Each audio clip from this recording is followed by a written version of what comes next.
Bien, vamos a hablar hoy del tema de resortes en general.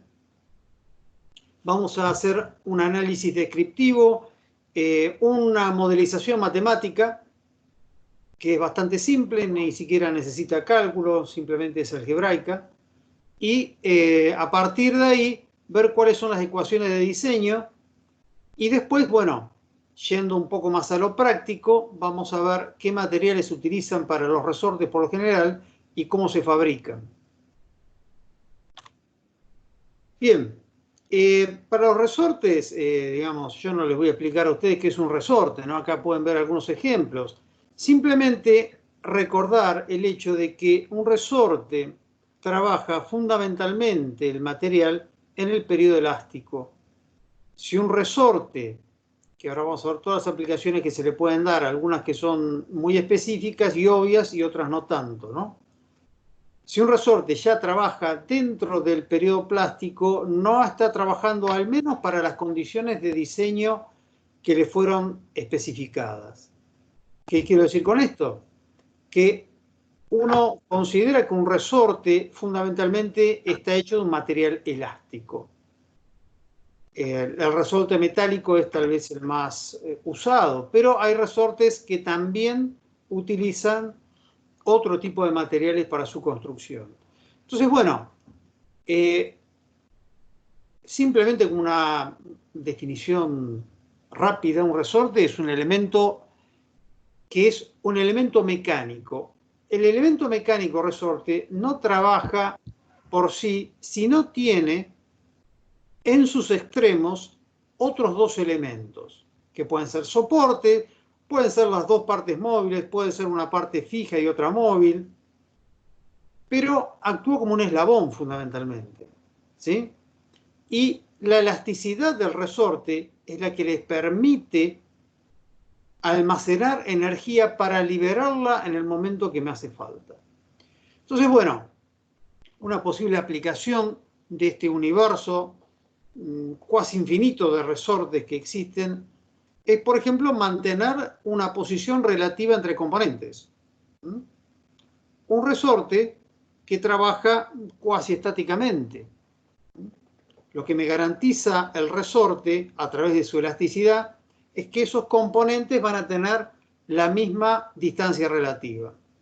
Aseguran el contacto, justamente es el caso que ya estudiamos, el caso de una leva y su seguidor. ¿Cómo hago, además de que tiene que estar bien diseñada la leva, para garantizar el contacto?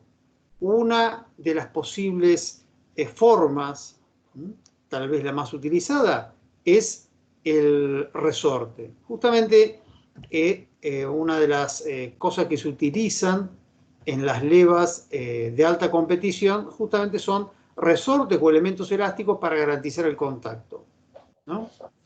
Otra posible solución que me brindan los resortes es proporcionar flexibilidad entre dos elementos de una cadena cinemática y además me aíslan de choques y vibraciones. O sea, utilizar el resorte como un elemento de amortiguación.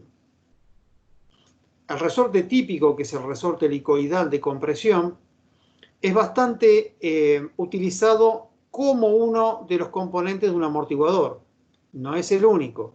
El otro componente es el interior, que es el cilindro. Pero ahí lo que me garantiza, además de esa flexibilidad que me almacena y me libera la energía, es la posibilidad de aislar las vibraciones. Y ese elemento elástico, a veces para aislar la vibración, digamos, por lo general se utiliza algún material en base a un sintético o una goma sintética, pero también se utilizan resortes. ¿Por qué? Porque los resortes pueden ser específicamente diseñados, como vamos a ver ahora, para trabajar amortiguando y evitando que el dispositivo, esa cadena cinemática o ese mecanismo, no entre jamás en resonancia. Y si entra en resonancia, el amortiguador, en este caso el resorte, sea capaz de absorber esa vibración, esa oscilación, y haga que rápidamente salga de la frecuencia de resonancia. Y por supuesto, como absorbedores, acumuladores y liberadores de energía cuando yo lo necesito. También se pueden utilizar para controlar movimientos, por ejemplo, como partes de instrumentos.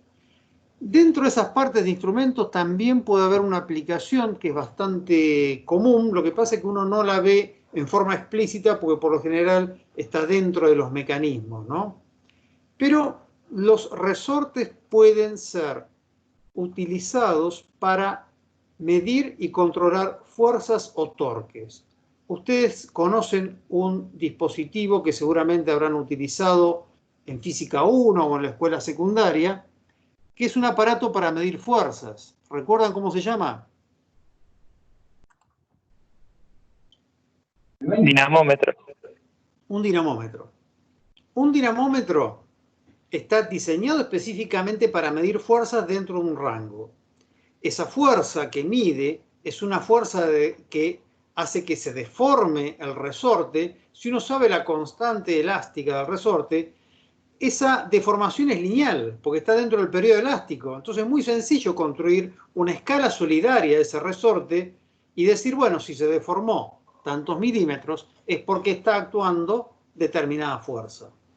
Por lo general los dinamómetros funcionan mucho mejor cuando siguen la dirección del centro de la Tierra, o sea, la dirección gravitatoria. Pero si el dinamómetro está bien diseñado, esa medición de fuerza, incluso de torque, se puede dar en distintos ángulos.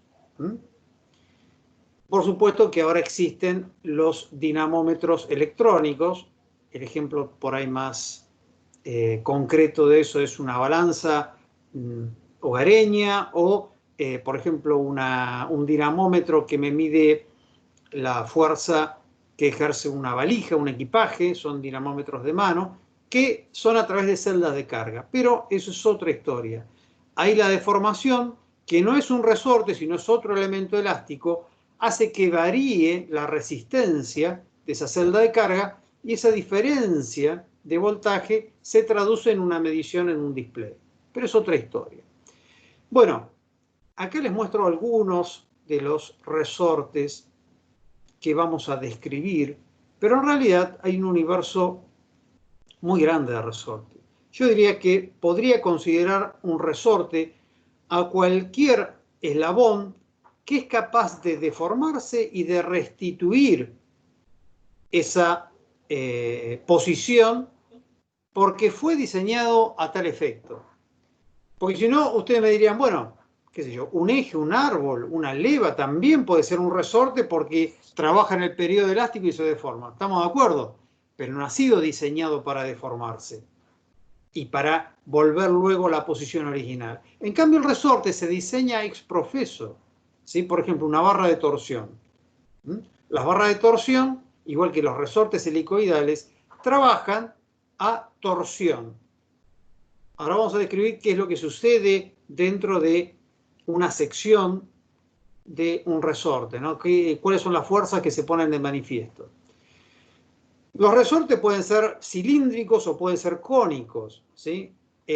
Pueden ser que tengan una constante elástica conocida, bien caracterizada, o que no tengan una constante elástica caracterizada, que son los que justamente se utilizan para evitar el fenómeno de resonancia, ¿no? Que tengan un K variable. Ese K, índice del resorte, que ya lo han visto ustedes en el práctico de levas, al menos someramente, es justamente la relación entre la tensión y la deformación. Es la pendiente de esa recta lineal. Bueno, ¿qué pasa si yo tengo un resorte cuya forma no me dé precisamente una medida concreta del índice de elasticidad? Eso quiere decir que no tiene una frecuencia de resonancia precisa. Justamente es la que a mí me permite algunas aplicaciones específicas, por ejemplo, las de amortiguamiento.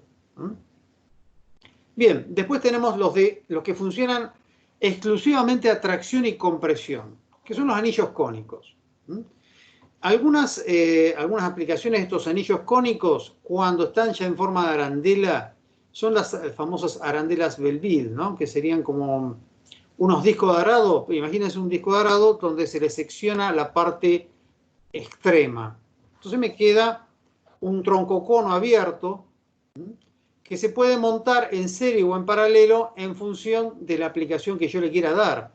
Pero evidentemente este tipo de resortes, porque también funcionan como un resorte, funcionan o están diseñados para que funcionen a la tracción y a la compresión. ¿No? La tracción y a la compresión. Y también están aquellos que funcionan a la flexión. El ejemplo típico es una ballesta. Es un elemento que constituye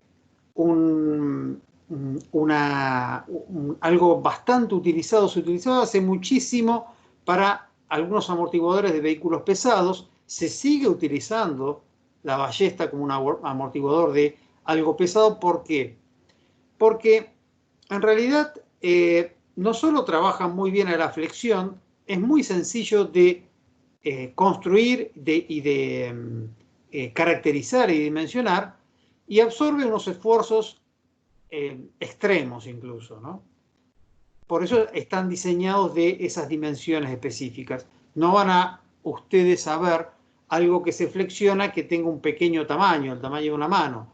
Las ballestas están diseñadas para grandes cargas. Pero dentro de estos resortes de flexión también están los muelles de torsión. Ustedes me dirán, no, yo lo que hago es torsionar, trabaja la torsión. En realidad se está flexionando, por eso están catalogados como resortes de flexión, ¿sí? Y si no, están los helicoidales, que son los que, por ejemplo, se utilizaban y se siguen utilizando como mecanismo de cuerdas, ¿m? Para darle cuerda a un reloj mecánico, por ejemplo.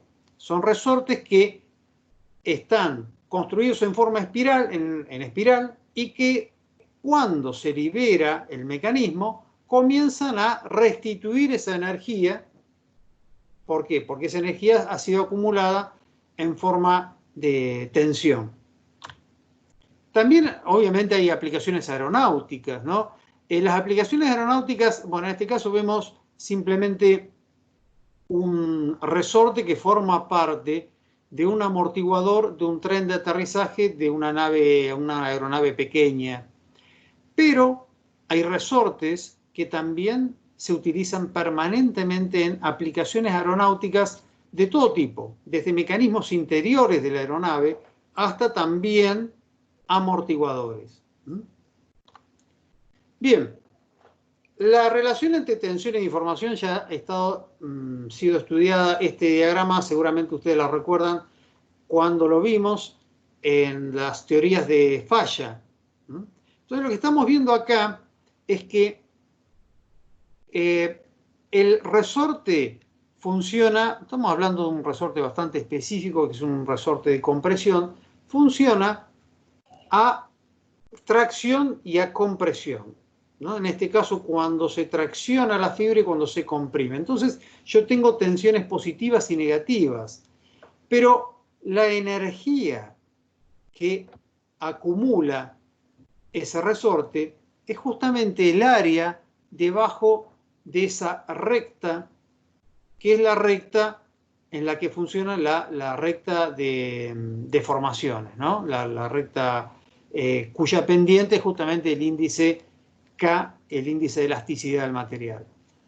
Pero claro, hay un delta U que es una pérdida. Esas pérdidas o ese coeficiente de pérdida es simplemente una pérdida que se disipa en calor por lo general, o justamente por el rozamiento, y en este caso ese delta U está caracterizando esa zona de pérdida de energía. Yo les mostraba a ustedes, les mencionaba en principio, que hay distintos materiales para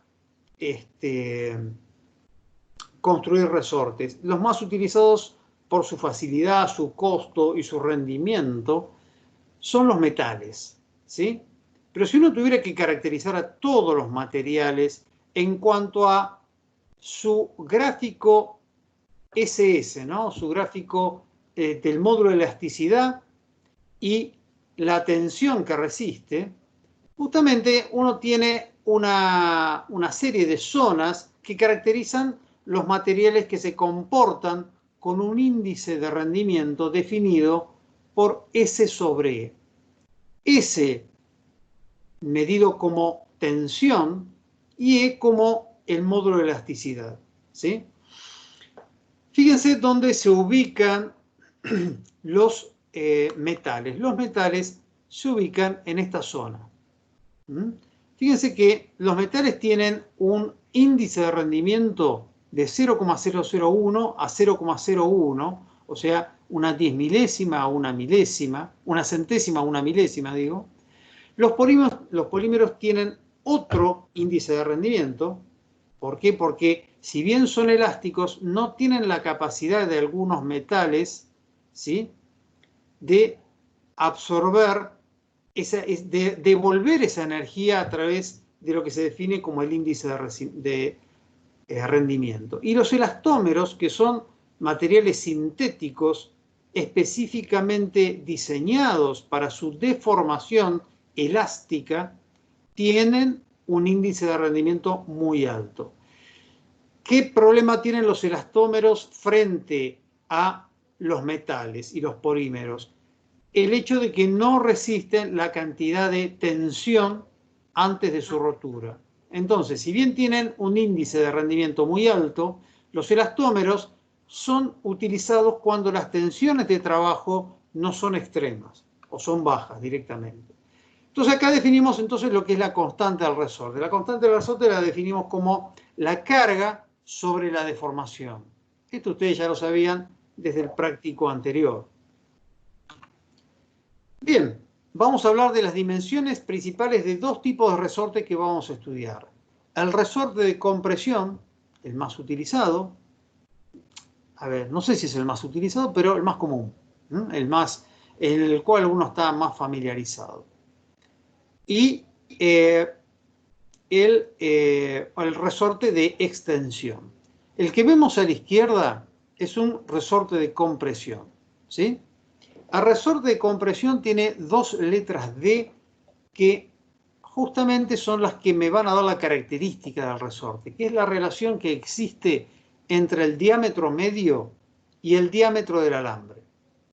El diámetro medio, que se considera directamente medido desde el centro, si uno hiciera un corte de ese resorte, estaría en el centro del círculo, definiendo un resorte con un alambre que tiene sección circular. El centro de ese círculo y el opuesto me definen lo que es el diámetro medio, que no es el diámetro exterior, pero es el diámetro que me interesa estudiar. Y el diámetro principal es el diámetro del alambre. Justamente uno de los objetivos del trabajo práctico es dimensionar un resorte en función de la constante elástica que habíamos calculado nosotros en el trabajo práctico anterior. Bien, el pitch o paso es la distancia que hay entre dos espiras en la longitud libre, ¿sí? Porque este resorte es un resorte que no tiene sus extremos ni amolados ni escuadrados. Sí, están escuadrados porque forman un ángulo de 90 grados con la normal, pero no están amolados. Amolados significa que están como cortados, rebajados para que las espiras que están en los extremos sean las de apoyo y no trabajen. Trabajen solamente las espiras libres. Entonces, la longitud libre la definimos como LO. En este caso, como no tengo esos extremos amolados, todas las espiras trabajan. Entonces, yo considero la longitud libre de este resorte como la longitud total. Fíjense qué es lo que pasa en un resorte de extensión. En un resorte de extensión, las espiras no están separadas, están juntas, porque cuando se estire ese resorte es cuando comienza a actuar. En el caso de un resorte de compresión, esa longitud que vamos a estudiar ahora se llama longitud sólida. La longitud sólida es cuando todas las espiras están pegadas. En el caso de un resorte de extensión, esa longitud sólida es justamente la longitud inicial, ¿sí? Y tiene otras características que vamos a ver ahora más adelante. También tenemos las ballestas, ¿no? Las ballestas tenemos nosotros medidas muy características que tienen que ver con la distancia entre los ojos. Los ojos son esos extremos del fleje más grande que al doblarse constituyen también los puntos de apoyo de la ballesta, o el resorte de flexión, como es en este caso. Estas ballestas pueden estar unidas por un agujero pasante. En ese caso, acuérdense que como va a resistir seguramente tensiones alternativas, ese agujero pasante puede inducir tensión, digamos, concentración de tensiones en esos puntos. Entonces lo que suele hacerse no es perforar directamente las ballestas, sino que unirlas a través de un suncho. Bueno, el ejemplo que vemos acá es simplemente una serie de flejes que están unidos con un bulón, con un tornillo, con una tuerca, pero lo usual tal vez sea ponerlo a través de flejes. Entonces tenemos longitudes características, ¿no? La distancia entre los ojos la llamamos E, y C es la longitud, que es la luz, es la longitud que me va a quedar, digamos, para el montaje. En cambio, D es el ancho que va a tener la ballesta cuando esté totalmente horizontal, cuando, digamos, esté actuando a su mayor carga de diseño. Bien. Vamos a ver cuáles son los esfuerzos que se producen en un resorte helicoidal de compresión, porque también existen los resortes helicoidales de extensión o de tracción, ¿no? Bien, si uno tuviera que hacer un corte en el resorte, vería una sección circular. Uno toma esa sección circular y esto no es tan evidente, ¿no? Uno piensa que un resorte helicoidal a compresión simplemente tiene la fuerza de compresión. Sin embargo, la deformación que se produce en el resorte induce a un componente torsional, que es un esfuerzo cortante torsional. En tal caso, entonces, cuando nosotros tomamos la sección de un resorte helicoidal, lo que estamos viendo es dos fuerzas que se ponen de manifiesto. Un esfuerzo cortante y un esfuerzo cortante torsional, ¿no? Entonces le ponemos tau F y tau M. Y si uno mira a la derecha, si bien acá están separados por colores, uno ve que en realidad lo que está tomando es la resultante de esa serie completa de pequeñas fuerzas que, digamos, no se queden, mejor dicho, por el momento quédense con esta imagen donde uno ve que todas las fuerzas son iguales. Después van a ver que según el lado que uno tome de la espira, esas fuerzas pueden ser diferentes, en realidad son diferentes, ¿no? Pero vamos a tomar que la fuerza, el esfuerzo cortante directo, tau F, es la resultante de todos esos pequeños vectores que están representados en esa sección del resorte.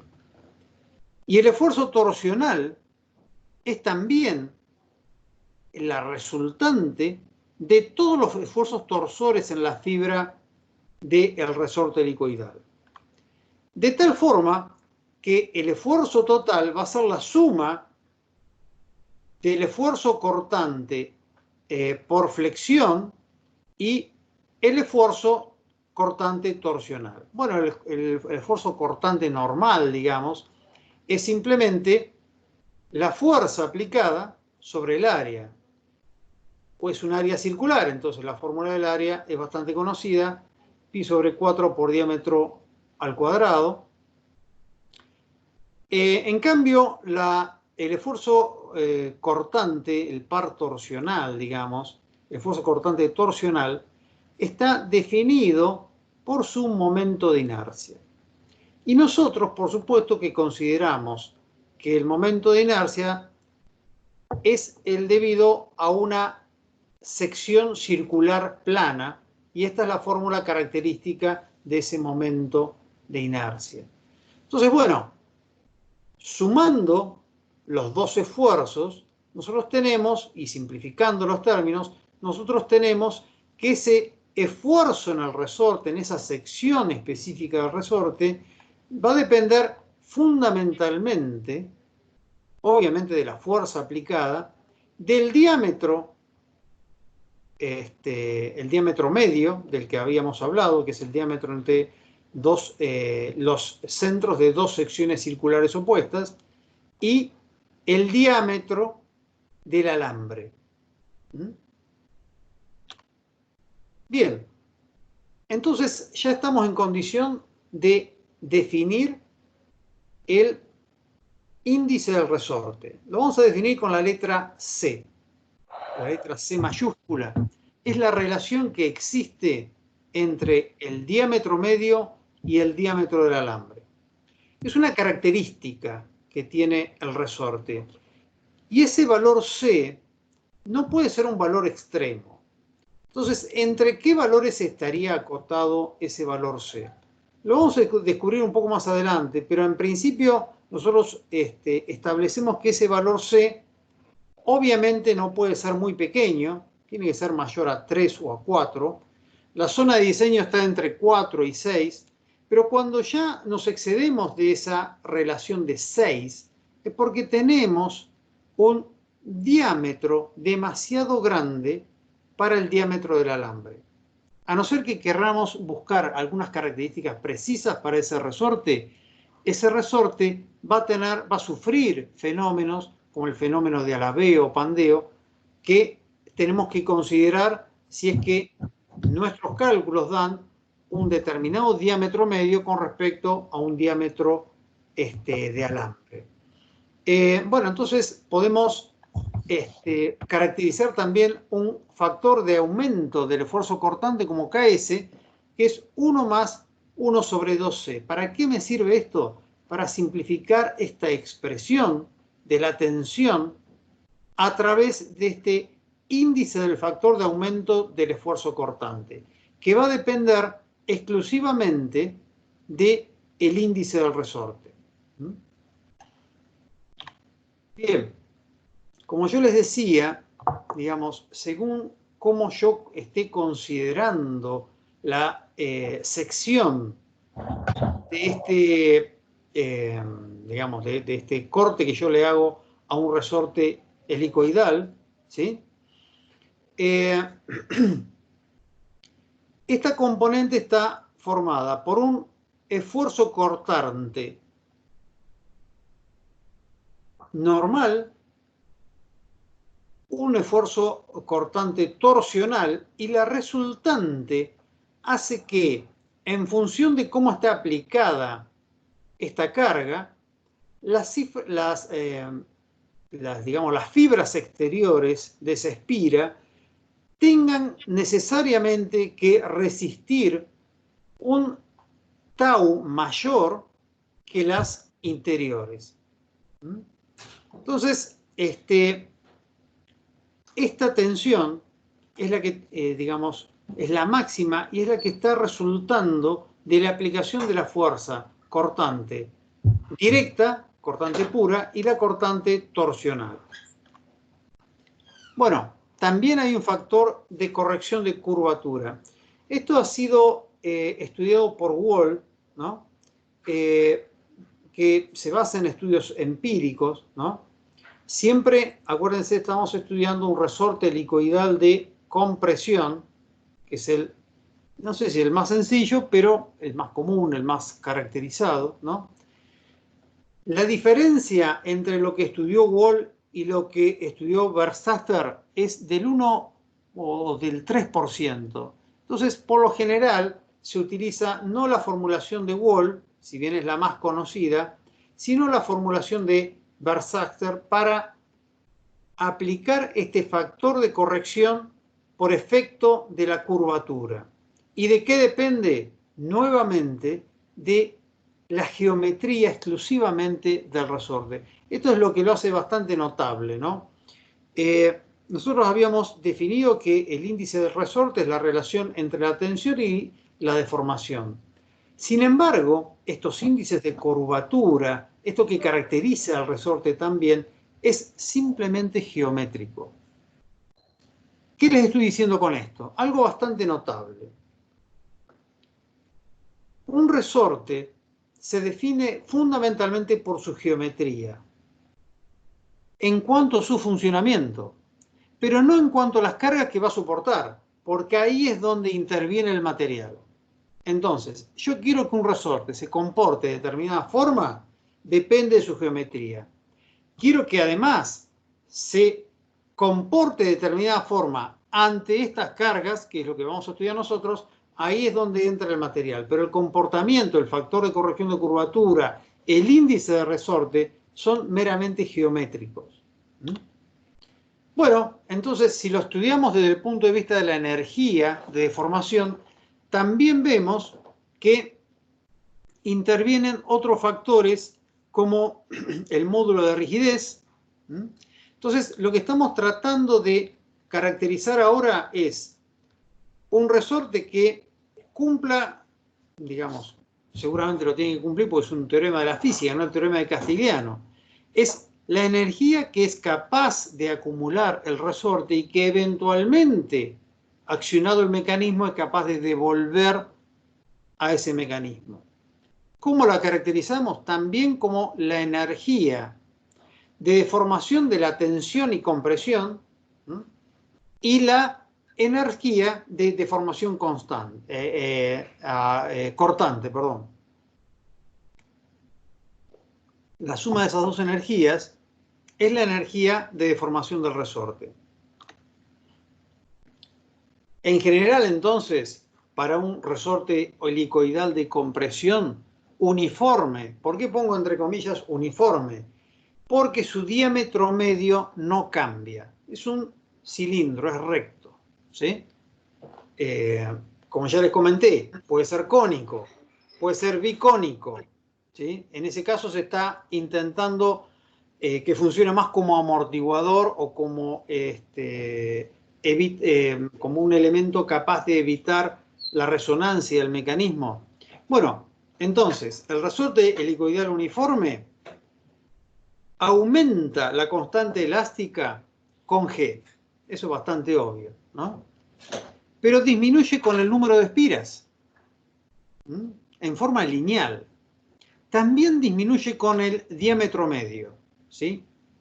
O sea que si yo tengo, eso también, digamos, es bastante intuitivo, ¿no? Si yo tengo un diámetro medio grande de un resorte, la constante elástica aumenta. Un diámetro pequeño, la constante disminuye, ¿sí?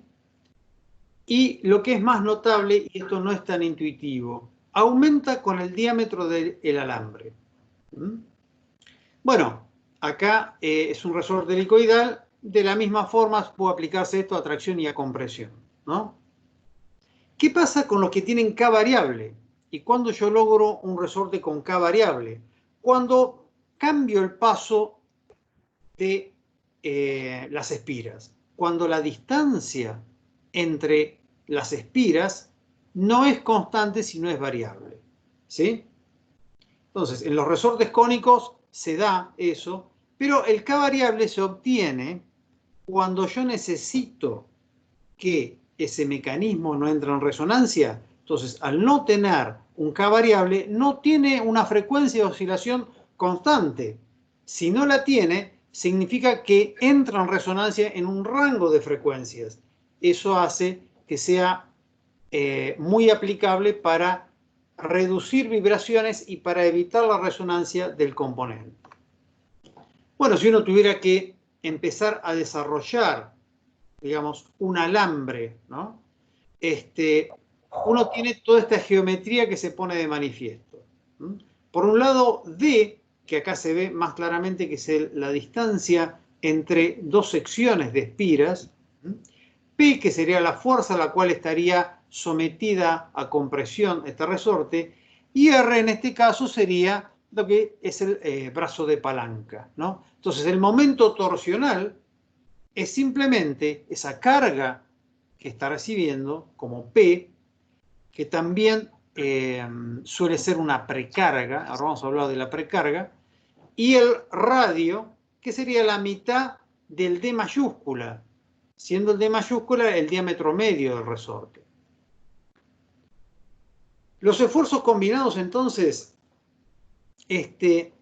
se pueden interpretar como la suma de los esfuerzos cortantes puros y los que se derivan del esfuerzo torsional. Cuando yo tengo que considerar el efecto de curvatura, ya la suma del esfuerzo cortante y el esfuerzo torsional, esfuerzo cortante normal y esfuerzo cortante torsional, no son lineales, sino siguen una parábola. ¿Por qué? Porque yo estoy afectando también a cómo se va curvando ese resorte.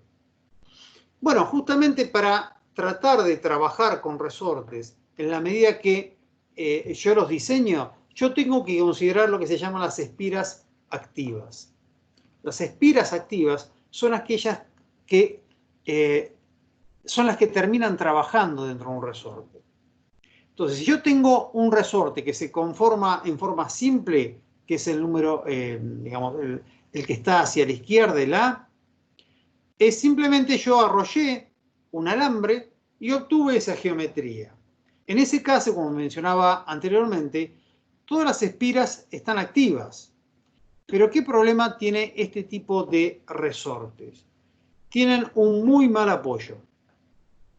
No apoyan bien, ¿sí?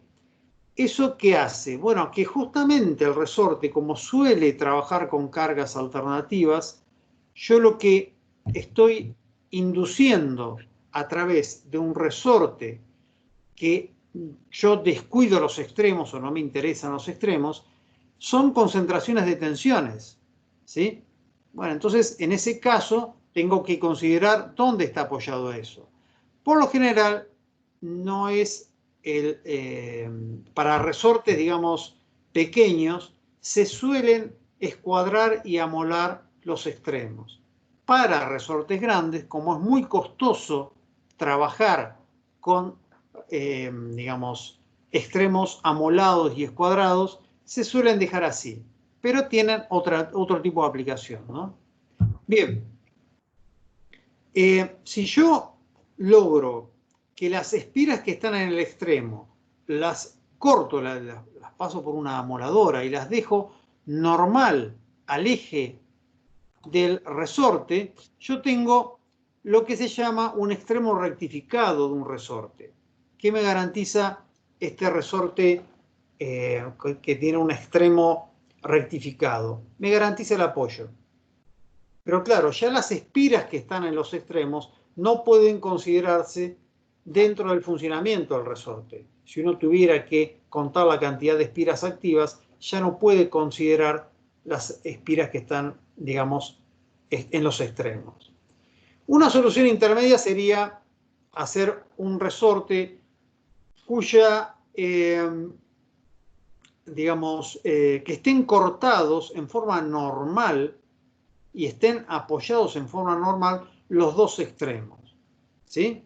Fíjense que media espira de la parte superior y media espira de la parte inferior del resorte C es la que finalmente está apoyando. En ese caso yo garantizo, por un lado, una superficie de contacto mucho mejor. Y por otro lado, esto tiene una simplicidad en cuanto a la terminación y a la fabricación. Pero la solución, digamos, más habitual para la mayoría de las aplicaciones son los extremos de los resortes escuadrados y amolados, o sea, cuadrado y rectificado.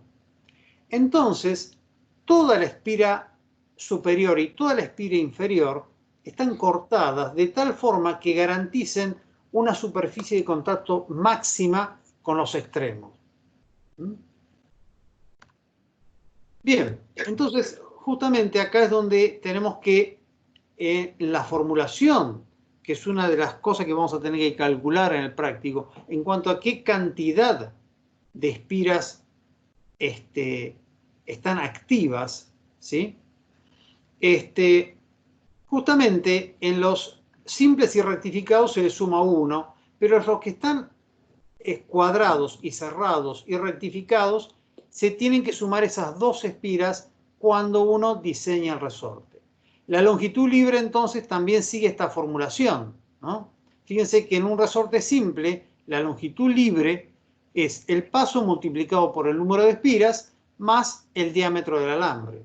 En estos casos hay que afectarlo a otros valores porque los extremos del resorte no están siendo activos, no están funcionando, están simplemente sirviendo de apoyo. Bien, entonces acá estamos caracterizando ahora lo que son las longitudes.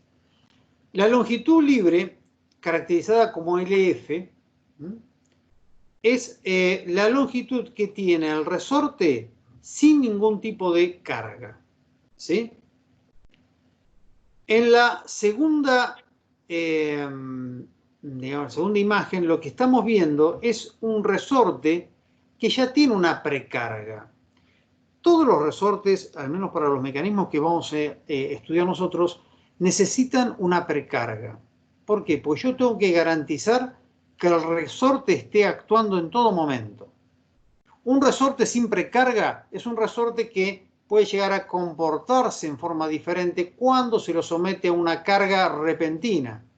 Si yo tengo precargado el resorte, garantizo que entre en funcionamiento como yo quiero, que es el caso de un resorte, por ejemplo, que está aplicado a un seguidor y a una leva. Yo necesito una precarga en ese resorte.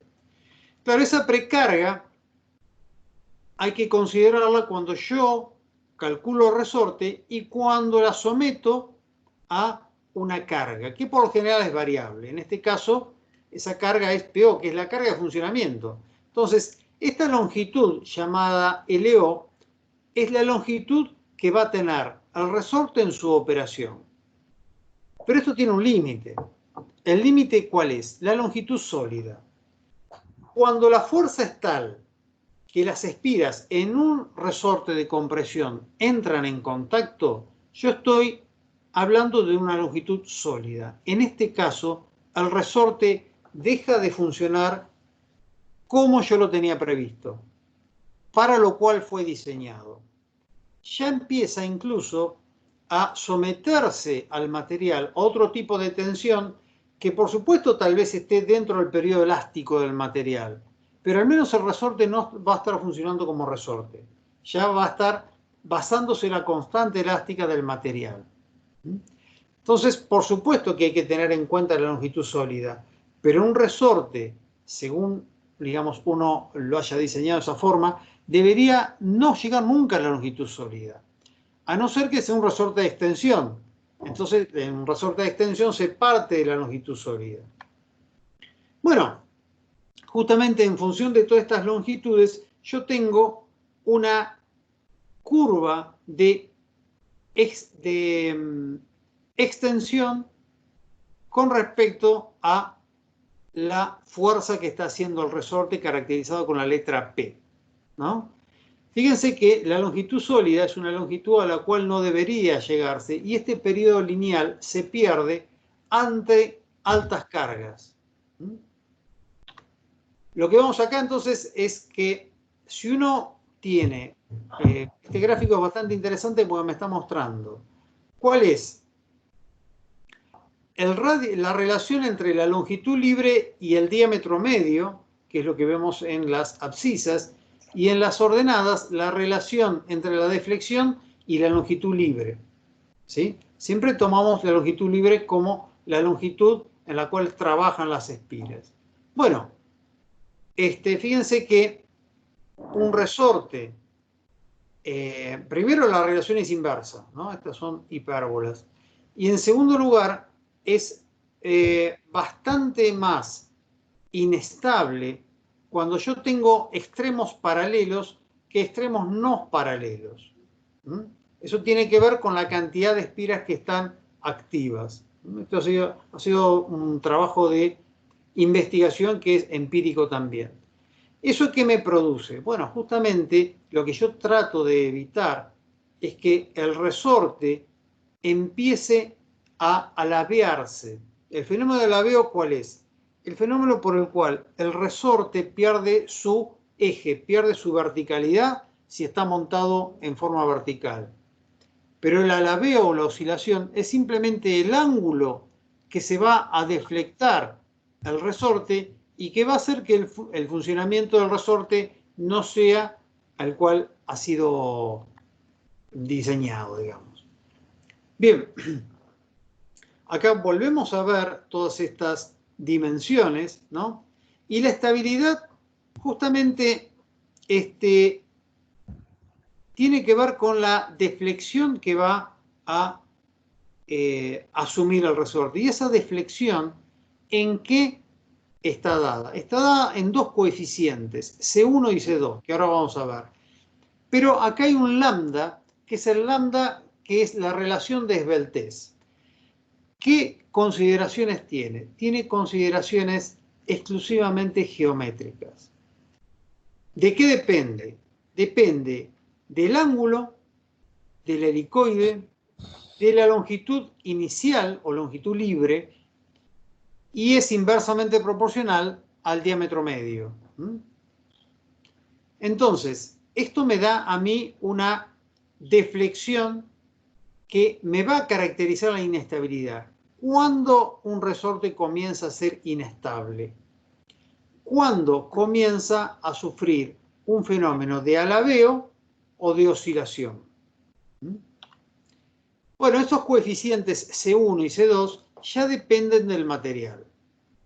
No son características geométricas, sino son características que tienen que ver con el material y que justamente están definidas a través del módulo de elasticidad y el módulo de elasticidad transversal, que son el módulo de Young, que es E, y el módulo de elasticidad transversal, que es G.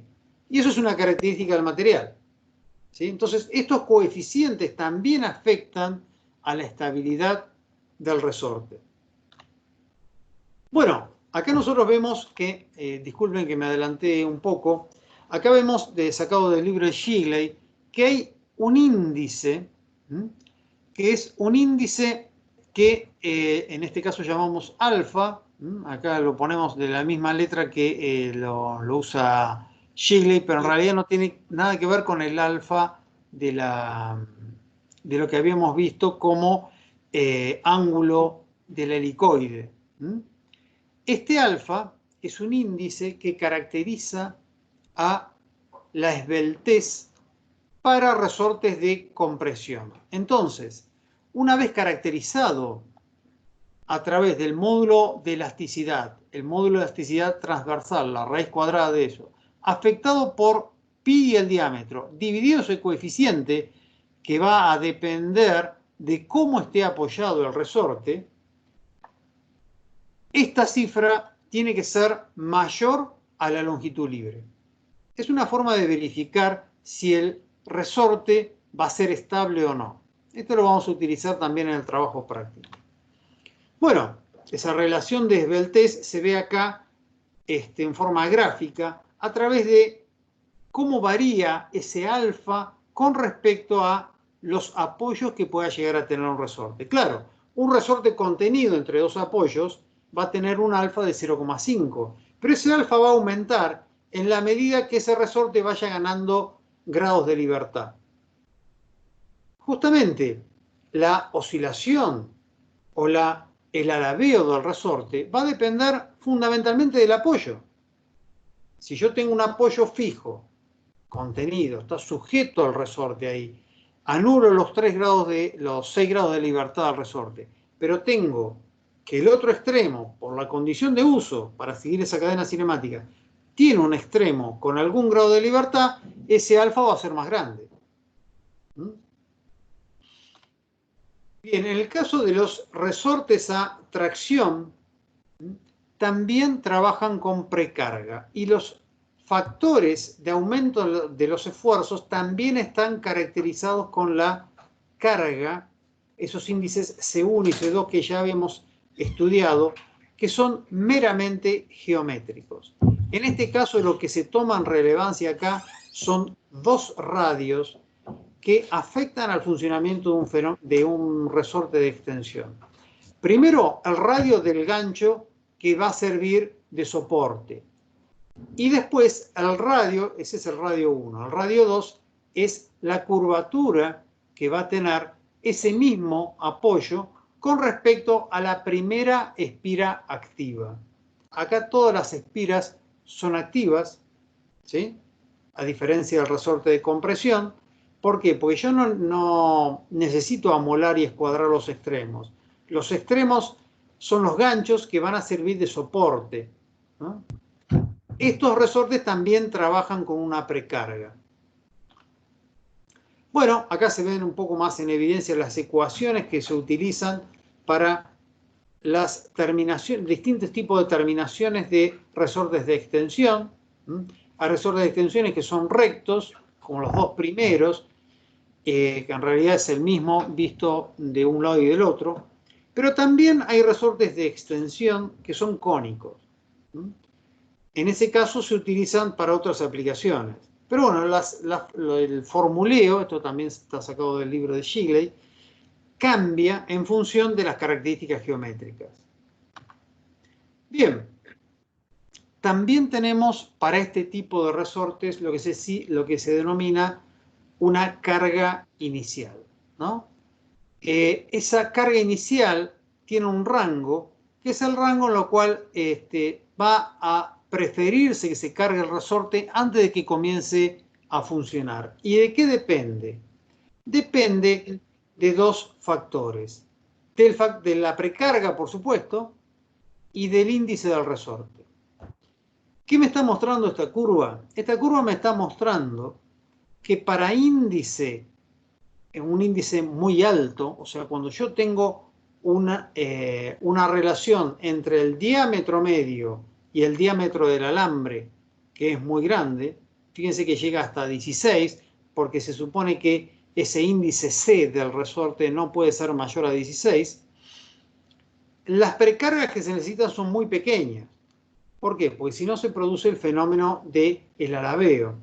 En cambio, cuando yo tengo un índice del resorte C, la relación entre diámetro medio y diámetro del alambre, muy pequeño, hasta un rango de 4 o 3, algo, la precarga tiene que ser muy grande.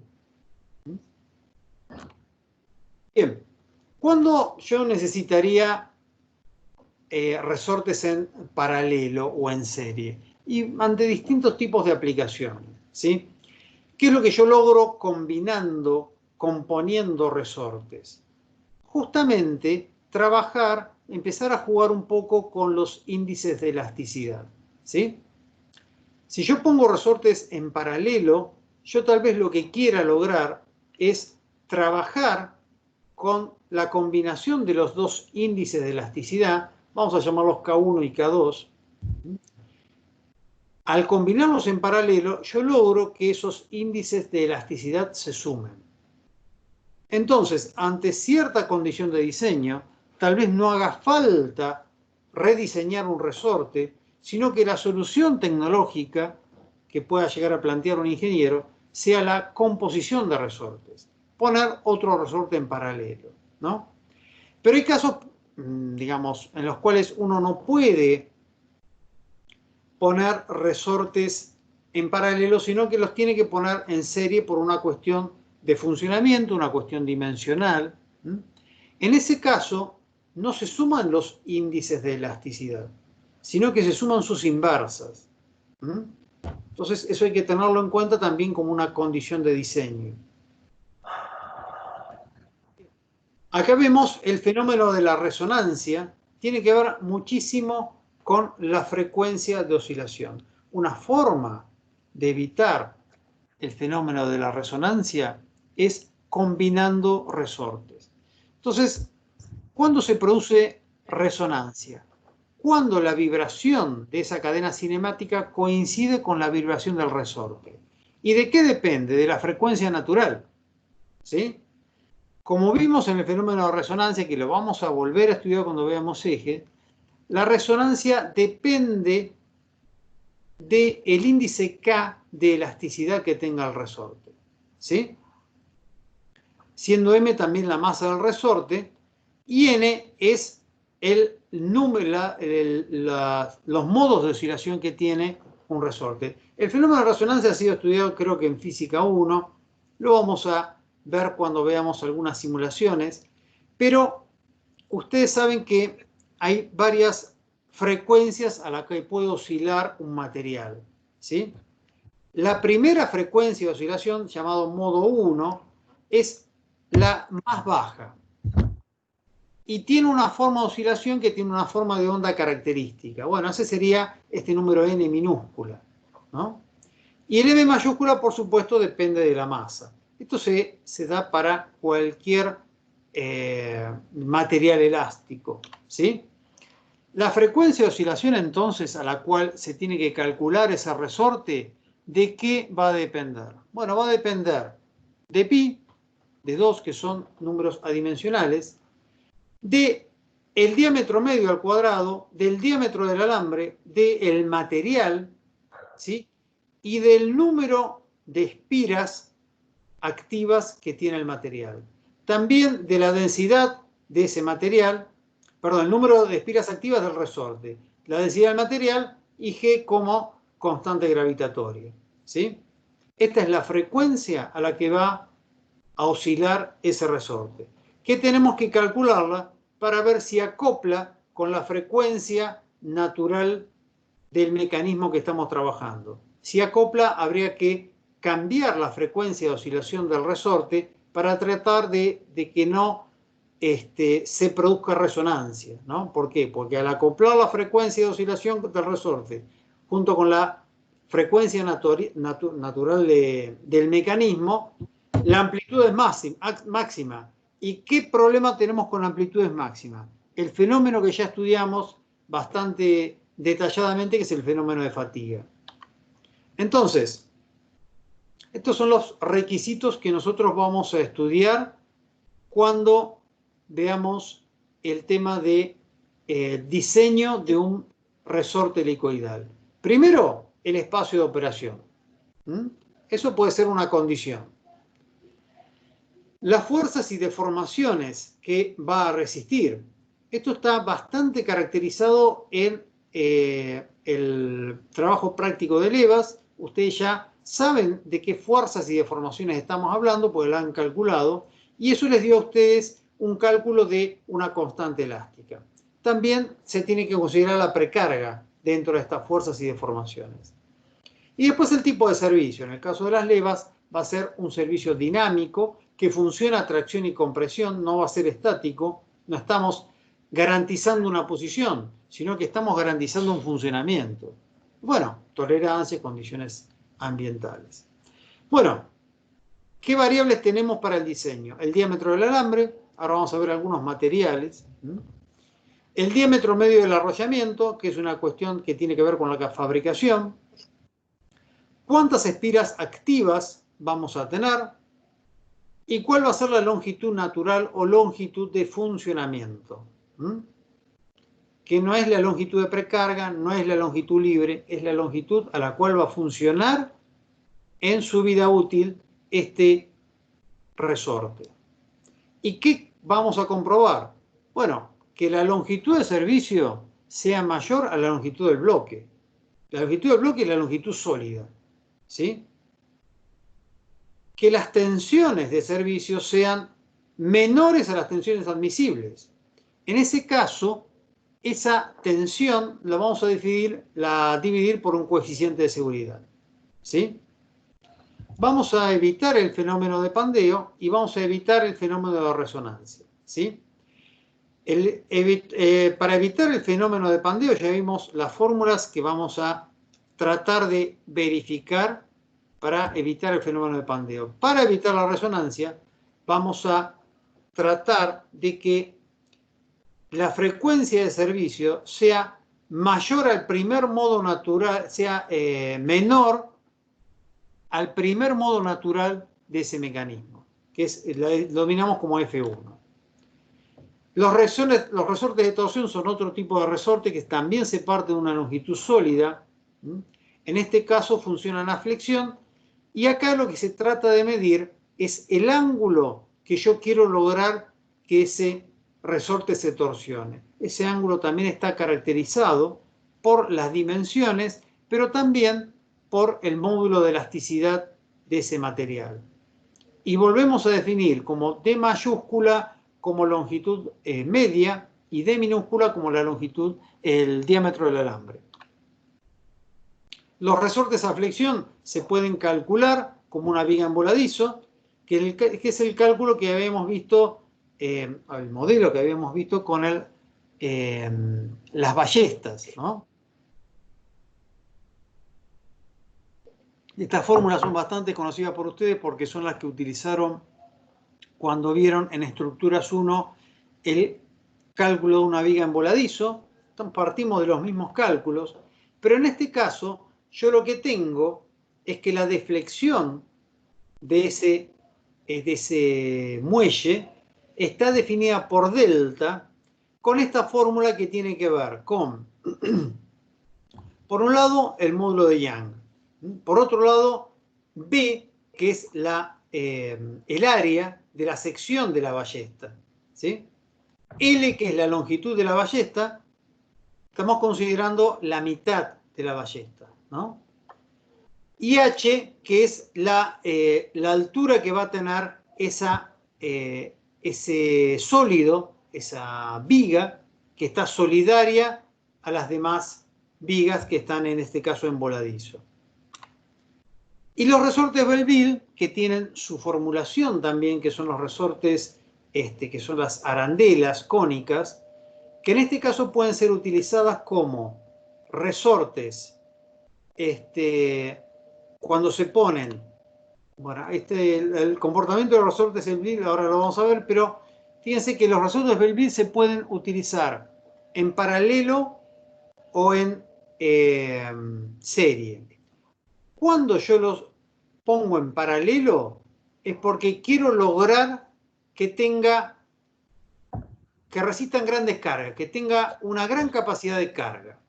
En cambio, cuando los pongo en serie, que los voy a poniendo alternados uno con respecto a otro, yo lo que estoy tratando es que absorban mucha deformación, no tanta carga, sino más deformación, ¿sí? Los materiales utilizados para resortes, el más utilizado es el famoso cuerda de piano, ¿sí? Es un resorte hecho con un material de un acero de alto contenido al carbono, que por lo general es el 228-227. Fíjense cuáles son las características en cuanto al módulo elástico, el módulo de elasticidad transversal, que es G, la densidad. Es un acero de alto contenido de carbono. Y por supuesto que tiene limitaciones en cuanto a la cantidad de temperatura que puede llegar a absorber, digamos, ese resorte. Entonces las condiciones de uso tienen que ser muy consideradas cuando uno está trabajando con resortes, si es que va a trabajar en un rango térmico bastante alto, ¿sí? Fíjense que los alambres de piano, ASTM 228, 227, trabajan con algunos grados, digamos, 100 y pico de grados, pero no mucho más. Para temperaturas mucho más altas se utilizan aceros inoxidables o aceros con otro tipo de contenido de, digamos, metálico. Incluso se utilizan superaleaciones. El Inconel es una aleación basada en níquel que se considera superaleación porque tiene características de funcionamiento extrema, ¿no?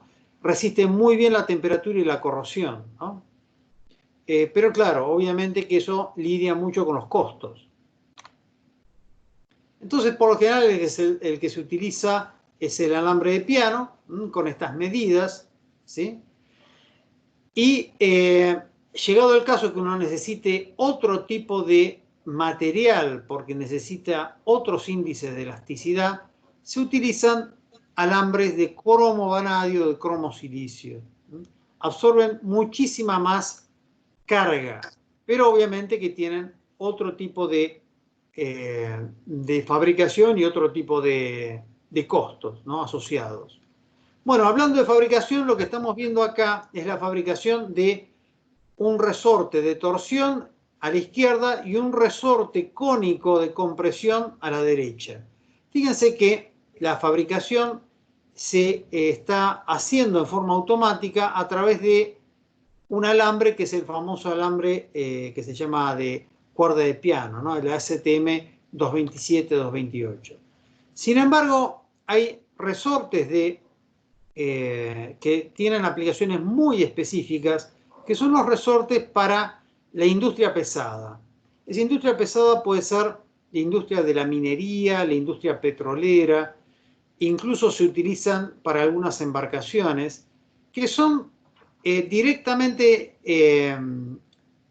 formados a alta temperatura. Recién veíamos cómo los resortes pequeños eran deformados en frío. Porque claro, son pequeños y absorben esa deformación, ya quedan en su forma definitiva y han sido diseñados para eso. En este caso vemos un resorte helicoidal de compresión. Me parece bastante didáctica la imagen en la cual ustedes están viendo cómo se forma el helicoide. Se forma a partir de un movimiento de rotación y un movimiento de traslación.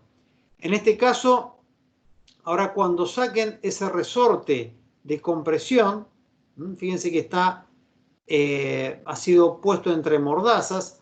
Por supuesto que todos estos mecanismos están accionados en forma hidráulica. Ustedes ven cuál es la dimensión del resorte comparándola con las dimensiones del operador, ¿no? Cuando eso sale de su soporte, comienza a combustionarse la capa extrema. Sin embargo, estos resortes todavía están lejos de su proceso final. Fíjense, a partir de la forma que van a tener estos resortes, son sometidos a un tratamiento térmico. Acá lo que vamos a ver entonces es otra conformación donde se ve claramente que acá se ve todo el cilindro de conformación y se ve mucho más precisamente cómo se termina deformando este material que está a una temperatura para la cual todavía el material es maleable, es una temperatura extrema, temperatura de obviamente más de 1000 grados, y la conformación entonces se hace a través de una prensa hidráulica inducida de un movimiento de rotación y de traslación al mismo tiempo. En este caso se ve claramente cómo se forma el helicoide.